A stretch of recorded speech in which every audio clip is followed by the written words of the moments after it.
Buenas tardes.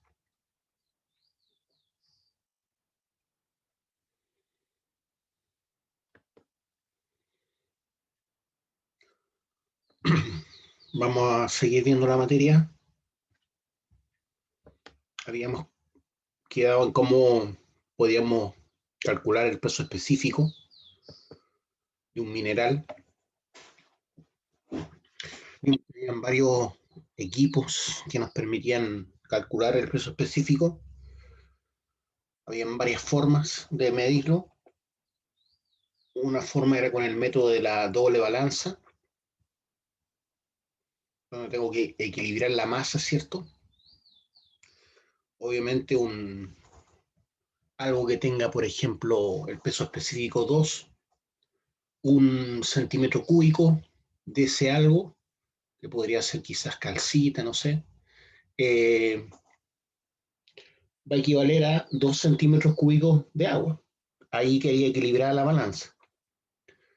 También se puede hacer con la balanza de resorte de Joule o con un pignómetro, que es para cosas muy pequeñas.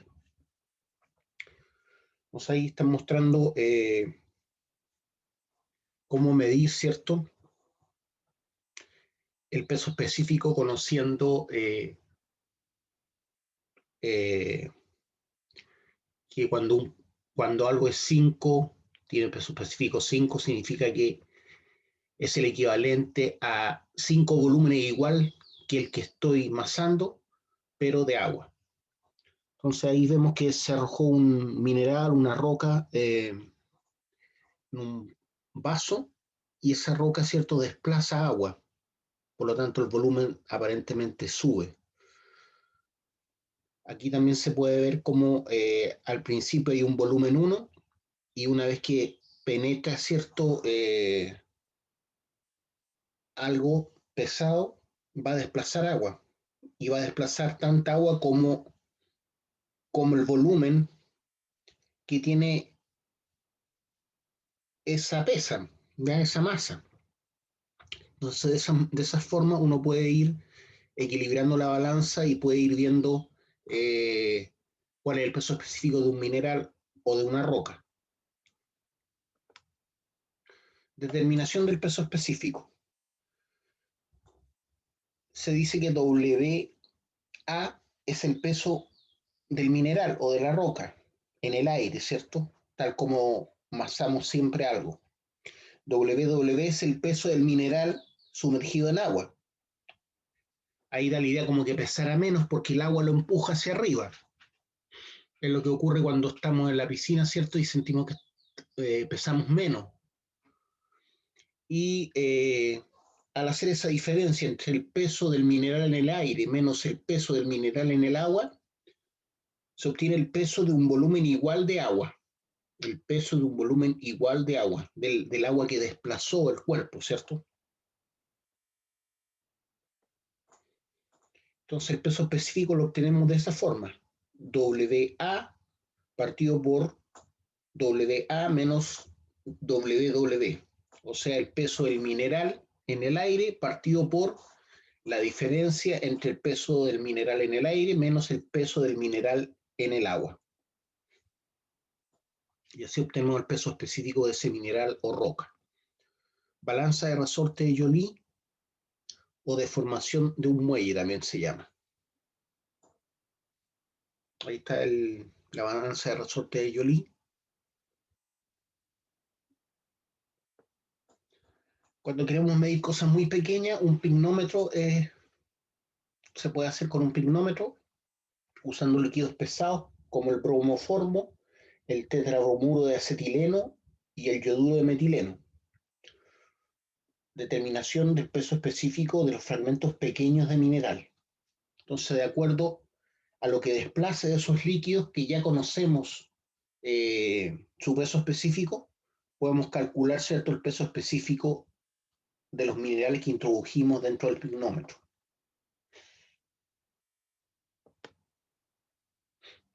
¿Qué es lo que es la untuosidad? La untuosidad es la facilidad de desprendimiento de partículas finas de un mineral, ¿ya? En general estamos hablando de minerales blandos, como el talco, el yeso. Hay aparentemente lo que está ahí es hierro oligisto, que es un tipo de matita, que es fácil desprender partículas finas al pasar en la mano o al pasar algo más abrasivo aún. Lo mismo ocurre con el talco, ¿cierto? Un trozo de talco, un trozo de yeso. Eh, es la facilidad de desprender partículas finas de algún mineral. Puede ser un mineral blando o de exfoliación perfecta. ¿Qué es lo que es la solubilidad?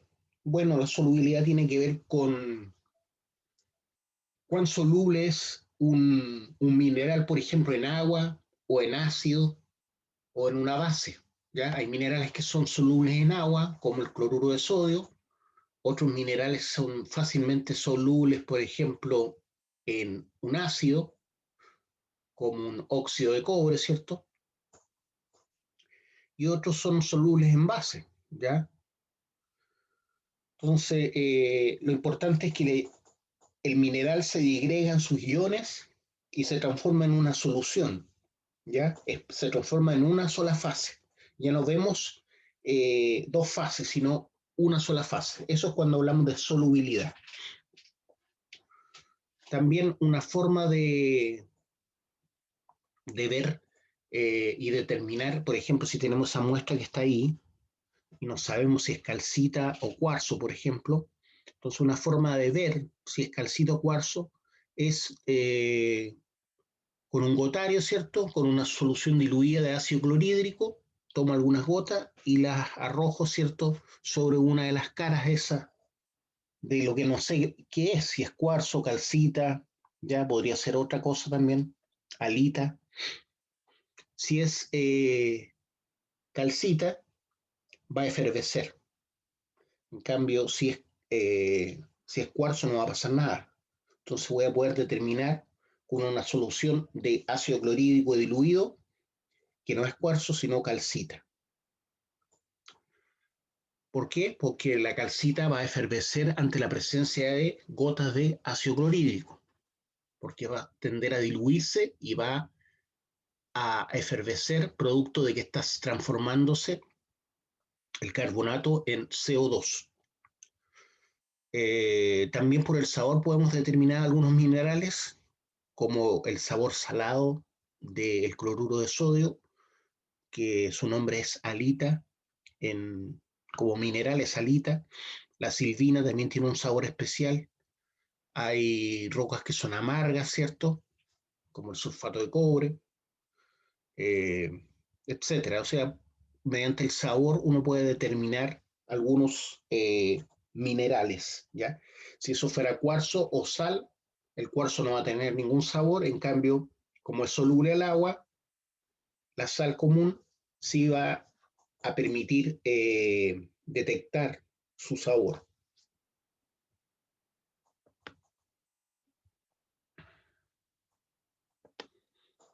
Otras propiedades, como el olor. El olor, por ejemplo, ciertos minerales al ser calentados eh, generan un olor típico, ¿ya? Por ejemplo, los gases sulfurosos, los elementos que tienen azufre generan gases sulfurosos, ¿ya?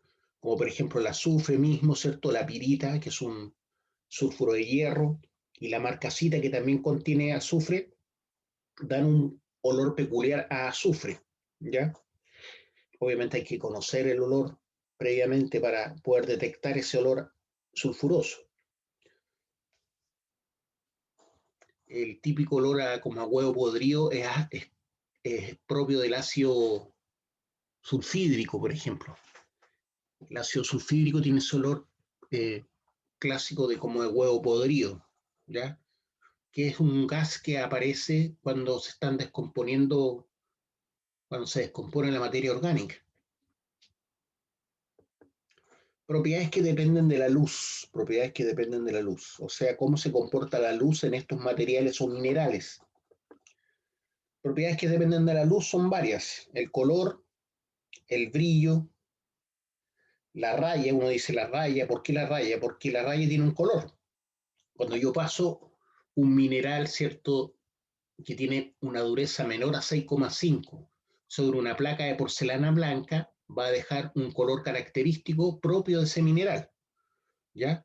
Juego de colores, tiene que ver con la luz, tornasol o tornasolado, ese color tornasol o tornasolado es parecido al pecho de las palomas. Las palomas tienen un color tornasolado, ¿ya? Porque se ve entre azul, entre púrpura, es como una mezcla de colores y depende del ángulo en que vea el pecho de la paloma, se va a ver un color determinado. Asterismo, ¿ya? Es una forma de característica de algunos minerales de generar una especie de estrella de 6 puntas, ¿ya?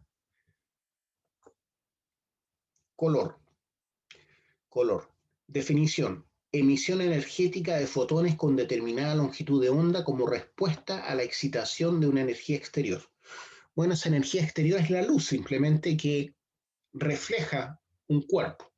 Ya cuando vemos que algo es rojo, es porque absorbe toda la gama de radiación de la luz blanca, excepto la frecuencia o la longitud de onda del color rojo. Por eso vemos rojo algo. Si algo lo vemos azul, es porque absorbe toda la radiación electromagnética de la luz visible, excepto la gama que está de la frecuencia del azul o la longitud de onda del azul. Podemos hablar de frecuencia o longitud de onda, no son lo mismo, pero cada color tiene una longitud de onda o una frecuencia característica. Entonces eso es lo que vemos como color. Básicamente es la gama de color del arco iris, ¿cierto?, que refleja un cuerpo. Por lo tanto, cuando pintamos algo de negro, es porque fue pintado, ¿cierto?, con un material que molecularmente absorbe toda la luz. Por eso se ve negro, porque no refleja luz, ¿ya? Cuando algo es blanco, es al revés.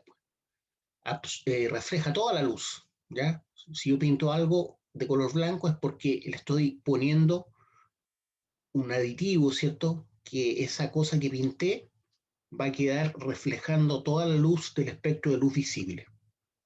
El color de un mineral se debe a que cuando la luz incide sobre él, este absorbe ciertas longitudes de onda, todas, excepto la que rebota, ¿cierto?, y la que nos llega a nuestra retina. Y el color es el resultado de la combinación de longitudes de onda que llegan al ojo, ¿ya? Entonces, si algo es amarillo, es porque está reflejando solamente la gama del amarillo. Si es lo que tengo arriba es medio celeste, ¿cierto?, está reflejando solamente la gama del celeste.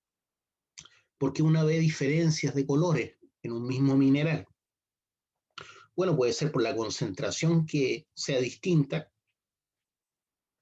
de lo que hace que se vea de un color determinado, como la amatista, pero también puede ser porque el ángulo de reflexión no me llega con el mismo ángulo, ¿cierto?, a mi retina.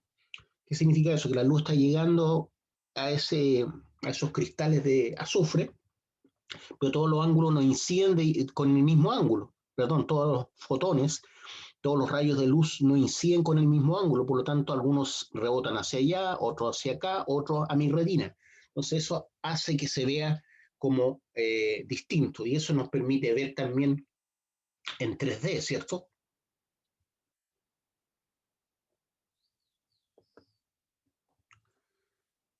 ¿Qué significa que los minerales sean ideocromáticos? Son minerales que tienen colores característicos y fijos debido a su composición. Un ejemplo de ello es la azurita que tenemos arriba y abajo tenemos una malaquita, ¿ya? Tenemos azurita arriba y abajo una malaquita.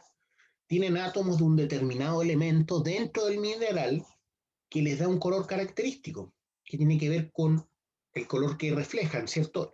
La luz, la gama de la luz blanca que refleja, que no es absorbida por esa materia.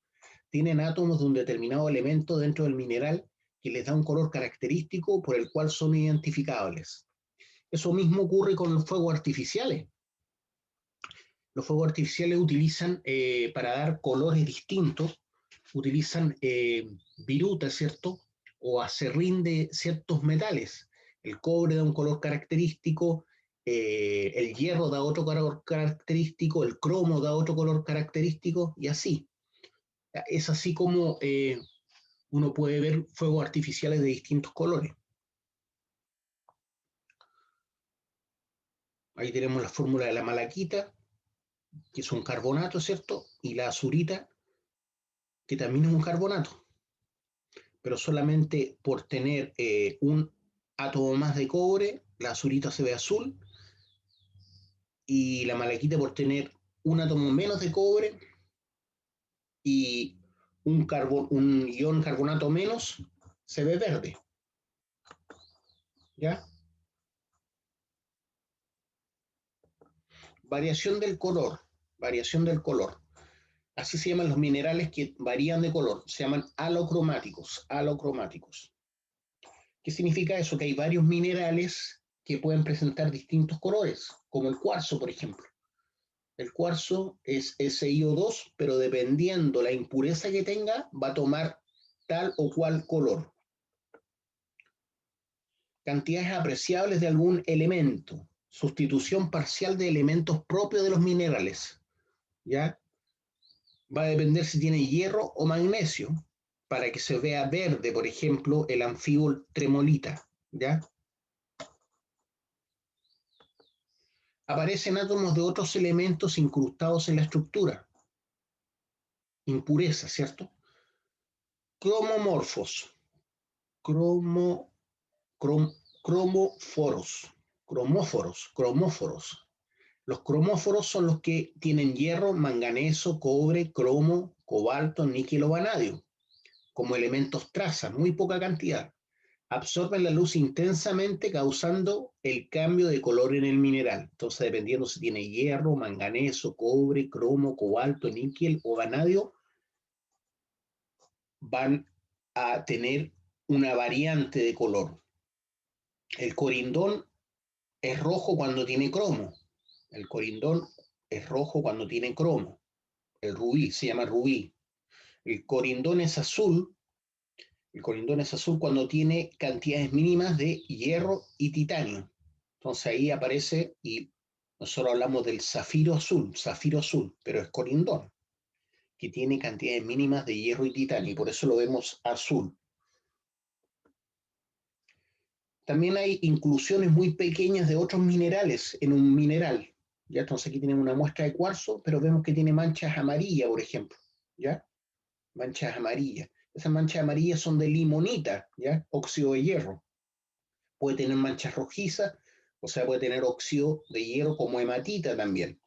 O puede tener manchas verdes, ¿ya? Que son la inclusión o pequeñas cantidades de otro mineral que están en las grietas, ¿cierto? Entonces se ve de distintos colores o distintas tonalidades. Aparentemente todo eso verde que está ahí podría ser epídota, que están en ciertas fracturas, ¿cierto?, del cuarzo. Entonces son inclusiones muy finas de otro mineral.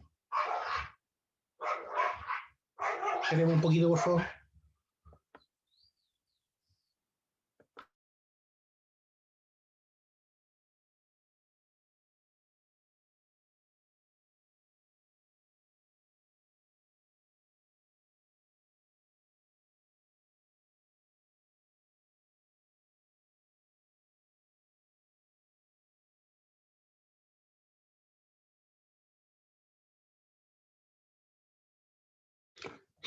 Ya, sigamos.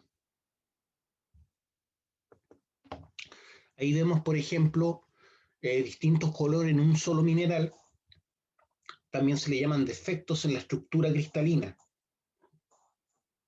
Es cuando iones, ¿cierto?, están dentro de esa estructura cristalina que puede ser cuarzo, pero le dan una particularidad que es un color distinto. Entonces, un defecto en la estructura cristalina. También se le llaman imperfecciones reticulares. Las imperfecciones reticulares, ¿se acuerdan que las retículas son los planos? ¿Ya? Los planos de una celda unitaria. Por ejemplo, aquí tengo un cubo de esos Rubik. Se puede decir que es una retícula. Este es otra retícula.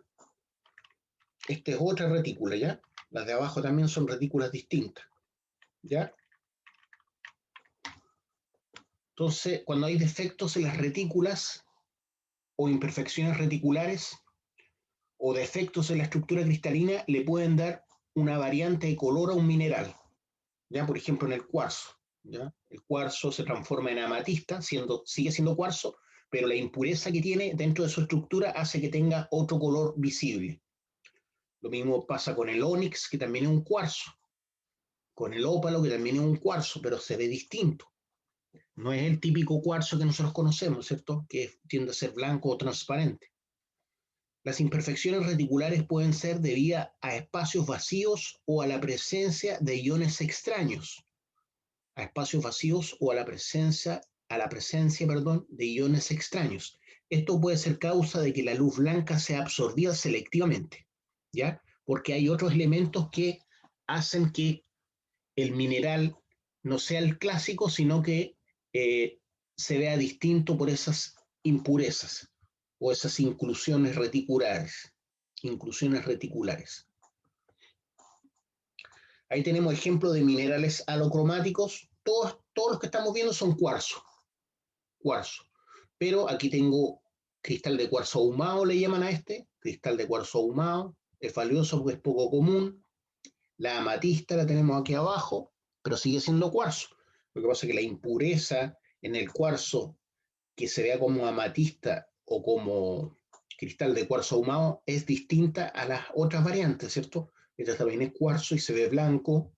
Este es el típico, ¿cierto? Cristal de cuarzo, cristal de roca le llaman, que es transparente, es cuando es puro. Y acá tengo una especie de ópalo o berilio, que también es cuarzo, pero tiene otra impureza que se vea, que hace que se vea de esa manera. ¿Qué es lo que es el brillo? El brillo. Definición de brillo: aspecto que presenta la superficie lisa de un mineral cuando se refleja la luz. ¿Ya?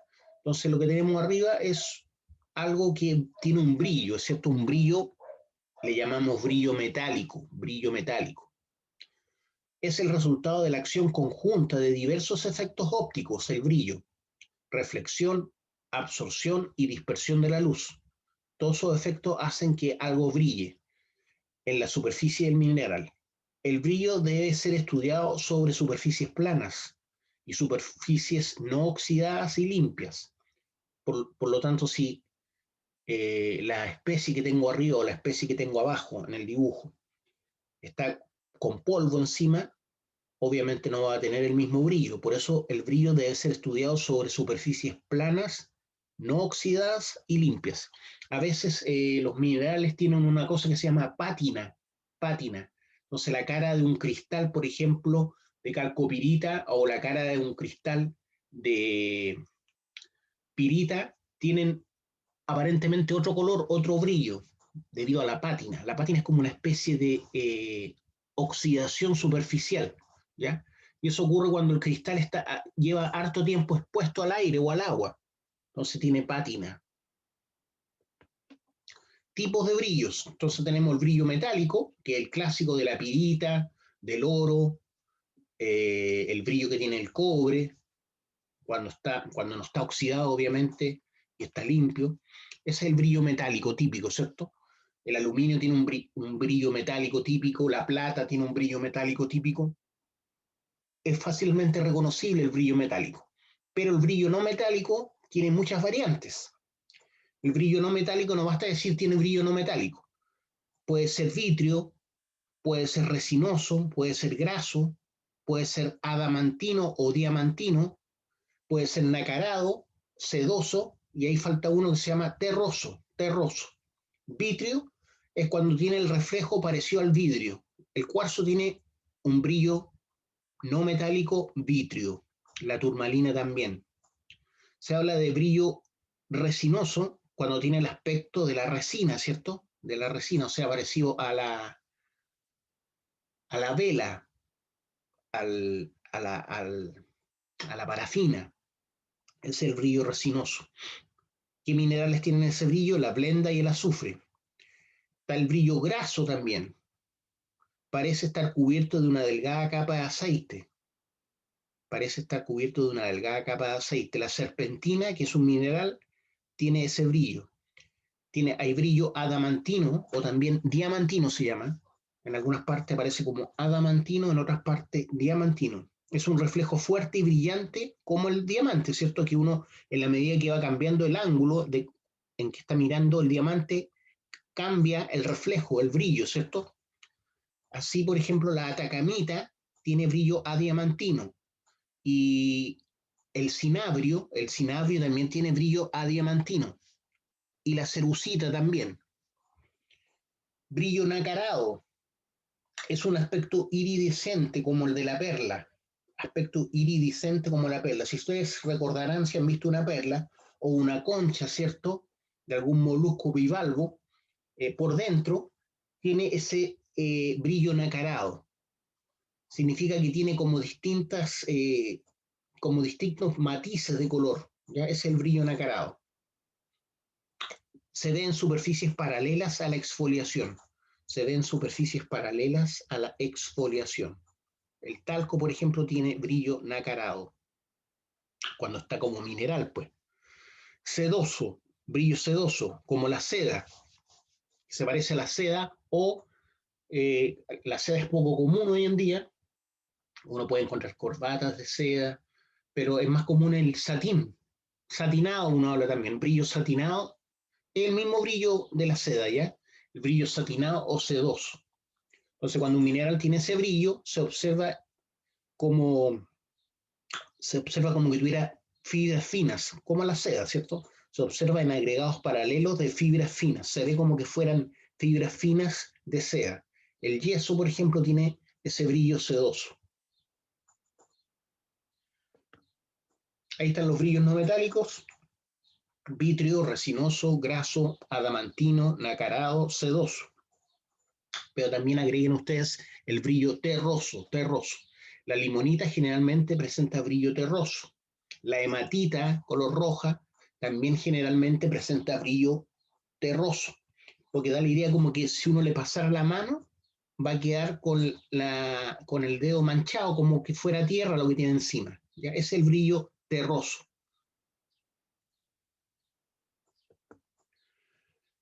Raya. La raya es el color del polvo fino de un mineral.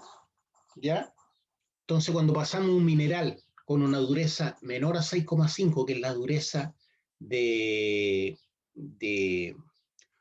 un pedazo, un trozo de porcelana, entonces al pasar ese mineral por encima de ese trozo de porcelana blanco, va a quedar eh, pigmentado, ¿cierto? Va a quedar una raya del color del polvo, ¿cierto? Del material que se disgregó a partir del mineral al ser rosado o al pasar por esa porcelana. Por eso se dice que es el color del polvo fino de un mineral. Generalmente se prueba, como les decía, en una especie de baldosa, ¿cierto? Una capa delgada de porcelana blanca. Entonces, el mineral que es más blando a 6,5 va a dejar una raya típica que es propia de cada mineral. Y ahí se ve las manchas o las rayas que deja el mineral más blando al pasar por encima de esa capa de porcelana. Raya. La raya de los minerales idiocromáticos, como les decía antes, ¿cierto? La azurita o la malaquita tiene generalmente el mismo color que el del mineral, pero con un tono un poco más claro. Entonces la raya de los minerales idiocromáticos tiene generalmente el mismo color que el del mineral, pero con un tono un poco más claro. Los minerales halocromáticos, que tienen como una variante de colores dependiendo de la impureza, tienen en general raya blanca. Tienen en general raya blanca o poco coloreada. ¿Por qué? Porque eh, lo que lo hace cambiar de color, por ejemplo en el caso del cuarzo y la amatista, es una impureza que está en muy poca cantidad, entonces no alcanza a ser visible en la raya. Por eso generalmente los minerales halocromáticos tienen una raya blanca o poco coloreada.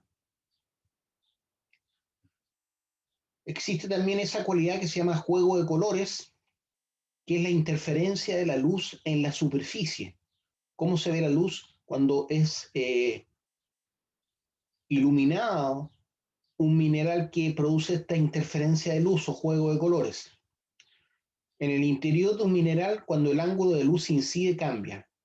En el interior de un mineral, cuando el ángulo de la luz incidente cambia. ¿Qué pasa? Que en la primera capa a veces pasa la luz, pero en las capas más profundas se tiende a reflejar. Entonces, produce esa interferencia o juego de colores. Y ahí vemos una pieza, ¿cierto?, que produce esa interferencia o juego de colores. Así es como ocurre. Tenemos una imagen abajo de varias celdas unitarias enlazadas. Vemos que un rayo golpea, ¿cierto? Un rayo de luz blanca golpea y llega hasta cierta profundidad y después se refleja y cambia de dirección. Golpea, se refleja y cambia de dirección. ¿Ya? ¿Por qué? Porque la densidad de esta zona es distinta a la que está acá. Y eso es lo que ocurre, ¿ya?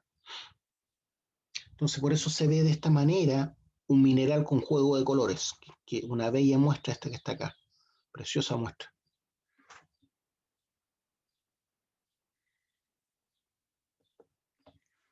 Ahí tenemos lo mismo, ¿cierto? Juego de colores. Hay un tipo de ópalo que se ve así. La piedra luna también se ve así. La piedra luna, llamada piedra luna, tiene este juego de colores. Tornasolado, apariencia sedosa que tienen algunos minerales cuando la luz se refleja en ellos. Apariencia sedosa que tienen algunos minerales cuando la luz se refleja en ellos. Tornasolado. Pero también existe el color tornasol, ¿ya? Que le hablaba yo, la bornita tiene ese color. Entonces dice que el ojo de gato, así se conoce, ellos hablan de piedra, ¿cierto? Pero sabemos que es un mineral, que es crisoberilo, tiene esa apariencia. Entonces uno habla de ojo de gato, un anillo con ojo de gato, y tiene una apariencia sedosa, ¿cierto? Como fibrosa. Pero no es que sea así al tocarlo. Lo mismo ocurre con el ojo de tigre, también tiene una apariencia sedosa, pero esa apariencia sedosa es interna. No hay, no hay, no hay aspereza como la que debería haber si tuviera estas fibras. Entonces ahí tenemos un ópalo ojo de tigre, que es una crocidolita fibrosa, Entonces el mineral es crocidolita, pero la gente habla de ópalo ojo de tigre. Entonces esos son minerales tornasolados, los que tienen apariencia sedosa. Ahí tenemos lo que les decía de asterismo. Se llama asterismo al efecto que se produce cuando la luz incide en el interior del mineral y da como reflejo, ¿cierto?, una estrella o un asterisco de 6 puntas. ¿Ya? Viene de asterisco, ¿cierto? Asterismo. Entonces el zafiro se ve, es azul, ¿cierto? Y tiende a formar ese asterismo cuando está, cuando está pulido de forma redondeada. Lo mismo pasa con el rubí pulido de forma redondeada. Ambos son corindón, ¿se acuerdan? Ambos son corindón y dependiendo la impureza que tengan, les va a dar una variante de color.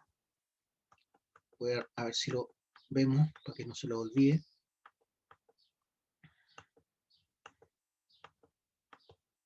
Ahí está, corindón rojo tiene cromo, el corindón azul tiene hierro y titanio. Entonces hablamos de zafiro azul.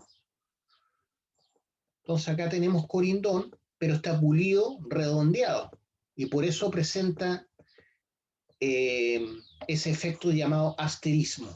Cuando está pulido, redondeado, el zafiro produce asterismo y el rubí también. Ambos son corindones con distintas impurezas, por eso la diferencia de color.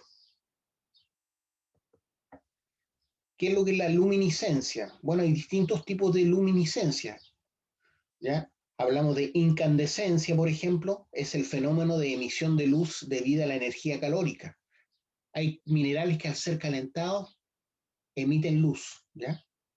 Por lo tanto, en el fondo es como una transformación, ¿cierto?, de luz, de calor a luz. La mayoría de las veces la transformación es al revés, la luz produce calor. La incandescencia entonces es el fenómeno de emisión de luz debido a la energía calórica. La luminiscencia es la transformación de ciertos tipos de energía, por ejemplo, energía mecánica, química, térmica o de radiaciones invisibles, por ejemplo, como cualquier radiación electromagnética, en energía luminosa. ¿Ya? Entonces la luminiscencia es la transformación de ciertos tipos de energía, que puede ser mecánica, debido a presionar un mineral o a golpear un mineral, puede ser energía química, energía térmica, que nuevamente puede ser calor que le estoy agregando a un mineral o un tipo de radiación, emite energía luminosa, emite la energía luminosa.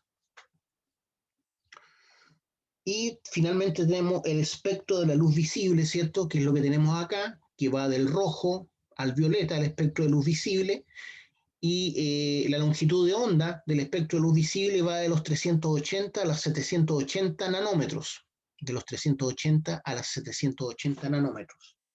Dentro de la luz visible están las ondas cortas, las ondas largas, que nos permite comunicar, ¿no es cierto? Cuando hablamos de radio AM, radio FM, también están los rayos ultravioleta.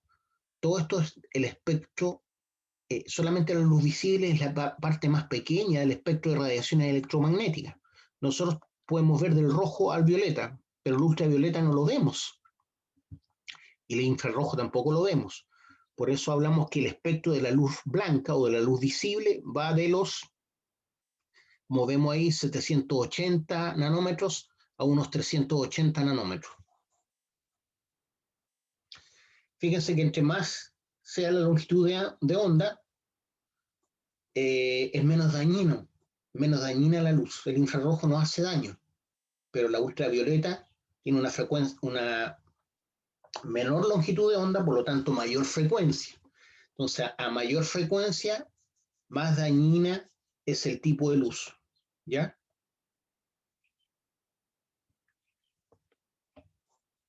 Tipos de luminiscencia, Profe, ¿sí? y por ejemplo, cuando están soldando, ¿cómo qué tipo sería?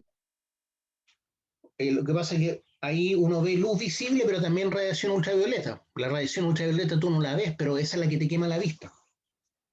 Sale luz ultravioleta que tú no ves, pero que uno mira, ¿cierto? Porque llama la atención la luz, ¿cierto? Pero la luz que tú no ves, esa es la que te daña, por eso no hay que mirarla, que es el espectro de la luz ultravioleta. Está dentro de esa es la parte que daña, ¿ya? Los UVA, UVB, nosotros nos protegemos, ¿cierto? Con protectores para la piel, para justamente rechazar este tipo de luz, ¿ya? Porque esta es la que te quema y te puede cambiar el ADN de la célula incluso, y de ahí nace el cáncer a la piel, ¿ya? Si nosotros no tuviéramos el campo electromagnético que tiene el planeta, moriríamos asados en cosas de segundos. Con los rayos cósmicos tienen una frecuencia altísima, nos quemarían vivos prácticamente, en cosas de segundos. El campo electromagnético hace que se desvíen esos rayos. Tenemos la triboluminiscencia, es la luminiscencia que resulta del frotamiento en minerales, ¿ya? Luminiscencia que resulta del frotamiento en minerales. Por ejemplo, la fluorita tiene ese triboluminiscencia. Entonces, al frotarlo, tiende a eh, liberar energía lumínica por roce. Tenemos la termoluminiscencia, se produce cuando el mineral es calentado por debajo del punto de fusión y también produce luz. El diamante tiene eso. Entonces, cuando es calentado por debajo del punto de fusión, produce luz. La fotoluminiscencia es la luminiscencia que se produce cuando se ilumina un mineral o se somete a radiaciones invisibles de longitud de onda corta o larga. ¿Ya? Por ejemplo, hay elementos que si uno lo expone a longitud de onda corta o larga, tienden a iluminarse. ¿Ya? Esa es la luminiscencia que se produce cuando se ilumina un mineral o se somete a radiaciones invisibles de longitud de onda, invisibles para nosotros. Por ejemplo, en las cámaras infrarrojas uno puede ver cualquier ser vivo que se está moviendo en la noche, porque captan justamente con esa cámara la emisión que emite un cuerpo debido al calor. Esa es la radiación infrarroja. Por eso la gente puede ver o puede cazar, o los soldados pueden ver en la noche, ¿cierto?, con cámaras infrarrojas, porque no captan la luz visible para los humanos, sino la luz infrarroja. Fluorescencia, solo dura el tiempo de exposición a las radiaciones, por ejemplo, las chilitas. La fluorescencia solo dura el tiempo de exposición a las radiaciones. Hay ciertos minerales que uno los expone, por ejemplo, a radiación ultravioleta y toman una coloración distinta, se ven como lilas, como la fluorita, por ejemplo. La fosforescencia. Bueno, ahí estamos dando un ejemplo de la fluorescencia en fluorita. ¿Ya? Son cristales de fluorita que están expuestos a la radiación ultravioleta y se ven así. Pero usted deja de exponerlo a la radiación ultravioleta y toman el color típico, ¿cierto?, de la fluorita. Entonces, solo dura durante el tiempo de exposición a la radiación. Un ejemplo son las chilitas, otros minerales. Pero ahí están dando un ejemplo con la fluorita. La fosforescencia, ¿qué es lo que es? Es cuando se prolonga esa luminosidad, aun cuando ya dejé de exponerlo a una determinada radiación. ¿Ya? Estamos hablando de radiaciones electromagnéticas, que es la luz, básicamente. Por ejemplo, los celulares nos conectamos a través de luz también. Los walkie-talkie, las radios, nos comunicamos por luz también. Si bien aparentemente estamos comunicados inmaterialmente, a través de la luz sí estamos comunicados en red, ¿ya? Considerando la luz como materia, sí estamos comunicados físicamente, ¿ya? Fosforescencia se prolonga después de la exposición a la radiación, una vez que se corta. Por ejemplo, eso ocurre con la estroncianita. Por ejemplo, cuando uno tiene en la casa móviles o pegatinas, ¿cierto?, calcomanías que se colocan en el techo, en las paredes, y cuando está la luz prendida, se ven simplemente, pero cuando se apaga la luz en la noche, uno ve que quedan como iluminando, ¿cierto? Como que absorben durante un tiempo la energía lumínica y después quedan emitiendo luz. Eso es debido a justamente la luz que de alguna forma absorbieron y después emiten parte de esa luz que absorbieron. Entonces, esa estroncianita tiene esa característica. Seguramente estas pegatinas o móviles para los niños o bebés que brillan en la noche, después que fueron iluminados, por supuesto, deben estar hechos con un material, algún tipo de polímero, en donde la estroncianita o algún mineral semejante que también tiene esta característica de fosforescencia, lo muelen, ¿cierto? Y lo adhieren a un tipo de polímero. Plásticos, hay plásticos que tienen esa cualidad, hay geles que tienen esa cualidad, seguramente a ese gel le agregan estroncianita molido. Propiedades eléctricas, también hay propiedades eléctricas y magnéticas que tienen los minerales.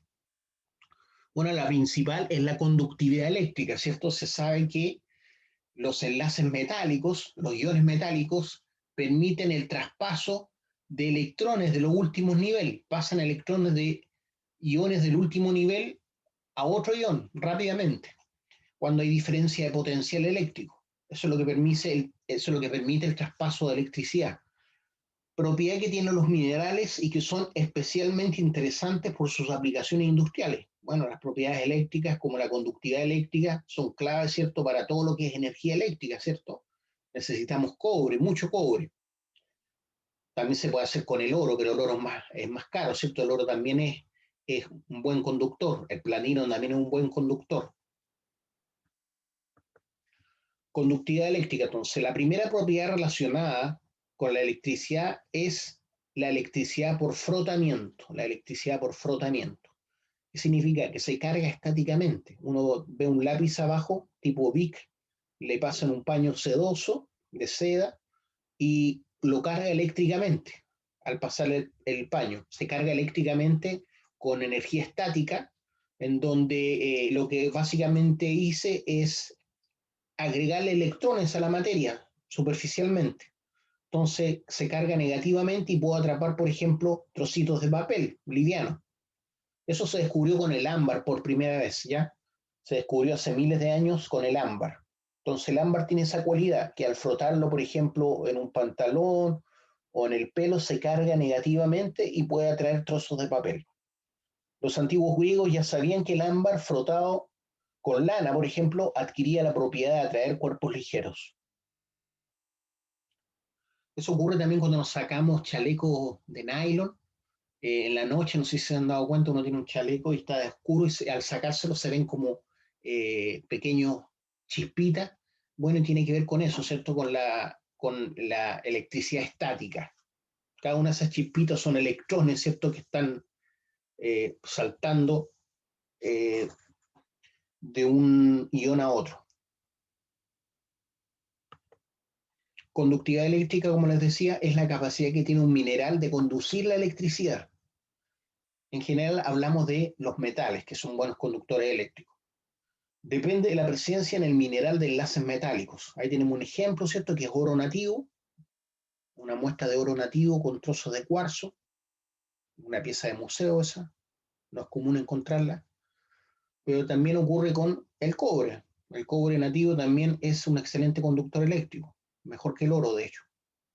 ¿O no? No recuerdo bien si era mejor o no que el oro. La conducción de la electricidad por parte de los minerales está en función de los tipos de enlaces que estos tengan. Por ejemplo, los elementos que tienen enlaces metálicos puramente son buenos conductores eléctricos. Perdón, los minerales con enlaces puramente metálicos son buenos conductores eléctricos. Por ejemplo, los elementos nativos, como cuál, como el oro, el cobre, la plata, ¿cierto? El platino, son excelentes conductores. Los que tienen enlaces parcialmente metálicos, no todos son enlaces metálicos, como los sulfuros, por ejemplo, la pirita es un sulfuro, ¿cierto? La calcosina, la cobalina, son semiconductores, son sulfuros de cobre y por lo tanto son semiconductores. La pirita es un sulfuro de hierro, el hierro es un excelente conductor, pero como sulfuro, la pirita es un semiconductor, porque no tiene enlaces puramente metálicos. Los minerales que tienen enlaces iónicos o covalentes, que son los más débiles, ¿cierto? Los minerales que tienen enlaces iónicos o covalentes, normalmente son no conductores de la electricidad. Son no conductores de la electricidad. Bueno, y después vienen enlaces más débiles todavía, que son los enlaces de Van der Waals. Y en general, por ejemplo, los cuerpos vivientes no tienen enlaces que permitan, ¿cierto?, el paso de la electricidad como buen conductor, excepto que como somos 70% agua, ahí sí nos volvemos buenos conductores. Para los minerales que no pertenecen al sistema cúbico, la conductividad eléctrica es una propiedad anisótropa, o sea, cualquier otro sistema que no sea el cúbico, la conductividad eléctrica es anisótropa, o sea, es distinta en todas las direcciones. Nuevamente voy a mostrar mi cubo Rubik. ¿Y qué significa eso? Que la velocidad o cómo se mueve la electricidad en este punto es distinto a cómo se mueve en esta otra cara o en esta otra cara. En general los minerales, ¿ya? En general los minerales, la electricidad es anisótropa. En este caso, bueno, justo tengo un cubo, ¿cierto? En este caso es igual en todas las direcciones porque las caras son iguales, las aristas son iguales y tienen igual distancia al centro. Por eso dice, para los minerales que no pertenecen al sistema cúbico, la conductividad eléctrica es una propiedad anisótropa, o sea, cambia dependiendo de la dirección en que se mueve, dependiendo el plano reticular en que se mueve, es anisótropa.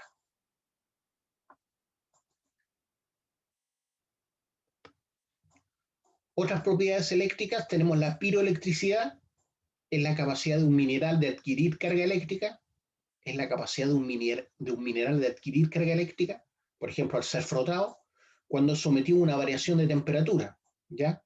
Entonces la turmalina, cuando la expongo a una variación de temperatura, se carga eléctricamente, ¿ya? Por eso hablamos de piroelectricidad. Piro es fuego y electricidad ya sabemos lo que es, capacidad de un mineral de adquirir carga eléctrica cuando sometido a una variación de temperatura. Entonces, al calentar la turmalina, se carga eléctricamente. La piezoelectricidad tiene que ver con cuando yo someto a presión un mineral.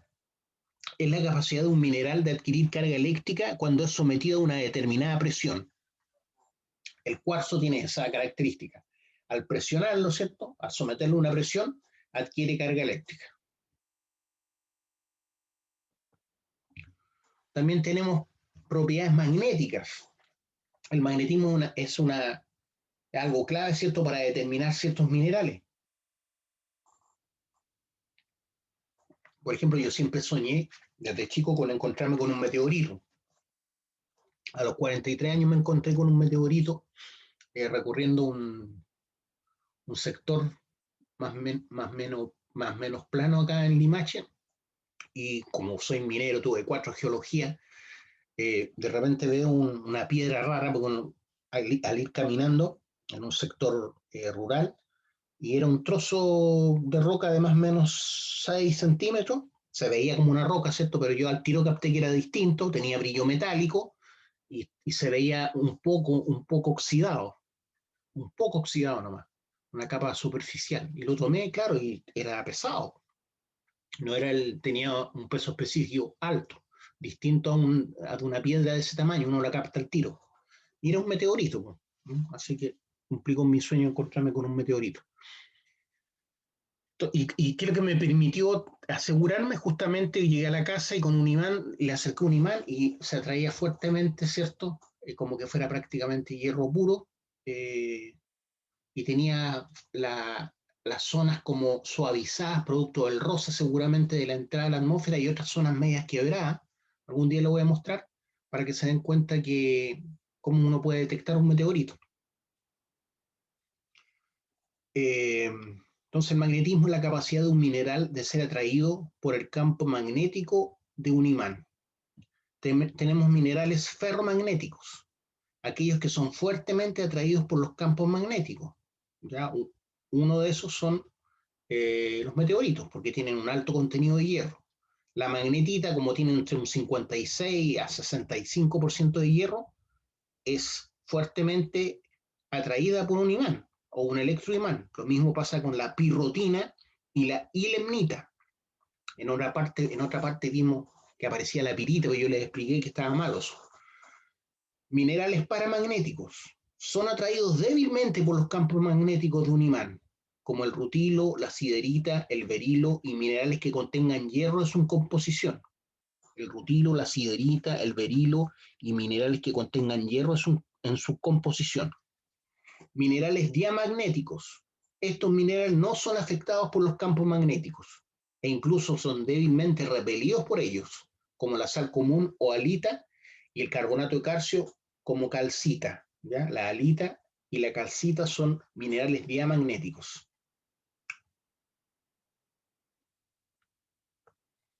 Propiedades químicas. La composición química determina la clasificación de los minerales dentro del sistema mineralógico. La composición química determina la clasificación de los minerales dentro del sistema mineralógico. Y esta composición química se establece mediante análisis. Entonces ya sabemos que hay minerales que uno los puede identificar químicamente, ¿cierto? Como sulfatos, carbonatos, óxidos, sulfuros, sulfosales, haluros, etc. Los métodos de análisis son numerosos y se dividen en análisis de vía seca y análisis de vía húmeda. Dentro de lo que es vía seca es un método simple y rápido. Solamente orienta la composición de un mineral, ¿ya? No es exacto, no es preciso. Orienta de la composición de un mineral. Por lo tanto, es un sistema cualitativo, análisis cualitativo. Los análisis de vía húmeda, por ejemplo, de digestión ácida, para saber el porcentaje de cobre, por ejemplo, de un concentrado o de un mineral, te da resultados exactos, pero mucho más costoso y más lento. Ahí puedo medir cuantitativamente cuánto cobre tiene un mineral o un concentrado. Análisis por vía seca. tenemos determinación de la fusibilidad y del color de la llama. Cada mineral da un color distinto al sublimar, perdón. Dificultad del mineral para fundir y color de la llama indicativo del elemento. Eso es la determinación de la fusibilidad y del color de la llama. Dificultad del mineral para fundir y color de la llama indicativo del elemento. Entonces, sabemos la temperatura de fusión de los metales, por ejemplo, ¿cierto? Entonces, dependiendo de la temperatura de fusión, uno puede determinar, si no está seguro, qué mineral es. Y del color de llama, ¿cierto? Al ser quemado, al pasar al ser, ¿cómo se dice? Ya lo había dicho, sublimado ese mineral. También se puede ver por calentamiento de la muestra en tubo cerrado, calentando la muestra a distintas intensidades en un tubo de vidrio de 8 centímetros de largo. Se observa la volatilidad, la fusibilidad y las pátinas que se forman, los cambios de color y la luminiscencia. Entonces, obviamente tenemos que tener el común, ¿cierto? El patrón del oro, el patrón del cobre. Entonces se observa la volatilidad, la fusibilidad, las pátinas que se forman y de acuerdo al patrón que tenemos de cobre, de oro y de otros metales, arsénico, algún metaloide, vamos a ver al compararlo, ¿cierto?, con los patrones qué mineral o qué metal puede ser. También tenemos el calentamiento de un mineral en tubo abierto. Se obtiene la composición del mineral del residuo. Calentamiento de un mineral en tubo abierto, se obtiene la composición del mineral del residuo. Ya, chiquillos, por hoy lo vamos a dejar hasta acá. ¿Ya? Ya pronto les voy a subir un video donde voy a contar la historia de cómo encontré el meteorito y lo voy a subir. ¿Tienen alguna duda, alguna pregunta que me quieran hacer? No, profe. La prueba, estamos con Geología 301, por lo tanto tenemos la prueba el 6 de noviembre. Estamos a 3, el viernes tenemos la prueba, viernes a las 14 horas. ¿Ya? Tienen que estar ojo con si empiezan tarde, les va a quedar menos tiempo, porque el aula no me permite que ustedes, por ejemplo, tengan el tiempo desde que inician, sino que parten todos a la misma hora, por ejemplo, a las 14:05 parte contando el tiempo. Si se meten a las 14:15 van a tener 10 minutos menos. A eso me refiero. Entonces el viernes tenemos la prueba. Entraría todo hasta la clase anterior a esta, ¿ya? Todo hasta la clase anterior a esta. Ya, chiquillos, nos estamos viendo. Chao, profe. Chao, profesor. Buenas tardes. Buenas tardes, chiquillos.